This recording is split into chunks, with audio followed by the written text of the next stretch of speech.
attendance, in nutrition counseling with clients who range from chronically overweight to morbidly obese, teaching overweight children why eating sugary breakfast cereal is not the best way to start the day, and from the scientific literature concerning obesity and health.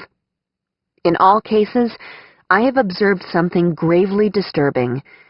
Not only has the girth of our nation expanded to levels never before seen in human history, but the weight gain itself is unnatural.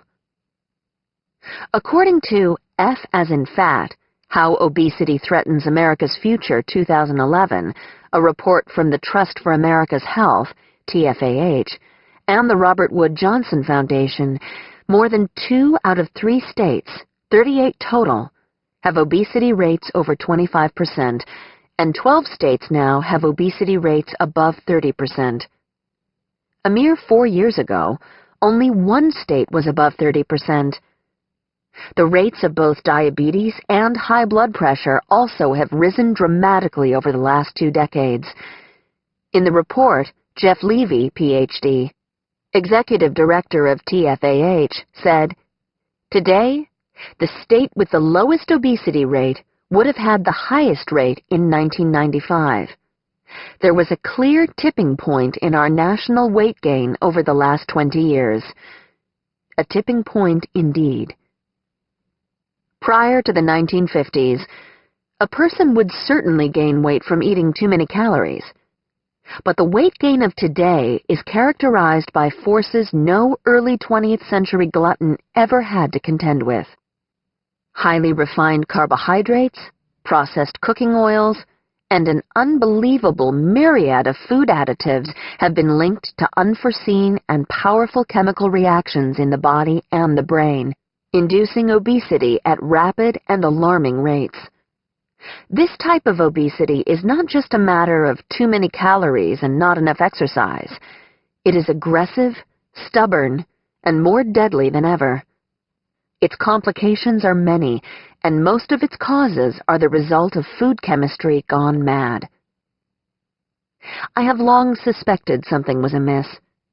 Back in 1989, prior to my weight loss, I was working my way through college as a chemist at an environmental testing laboratory. Eager to practice my chemical pronunciation skills, I became familiar with the names of all the chemicals being used in the lab to test for the presence of pollution in water and soil samples. One evening at home, I was whipping up one of my favorite and very frequent indulgences, deluxe angel food cake. It was easy. The only baking skill required was to add water to the powdered cake mix. I had done it at least 100 times. But this time was different. For reasons unbeknownst to me, my eyes were drawn to the small print on the side of the box where the ingredients were listed. Mind you, in 1989, reading ingredient lists was not a common practice, and especially not mine. As I read through the list, skimming past the sugar and flour, my eyes fell upon 3 words I never expected to see in my angel food cake: sodium lauryl sulfate. Sodium lauryl sulfate?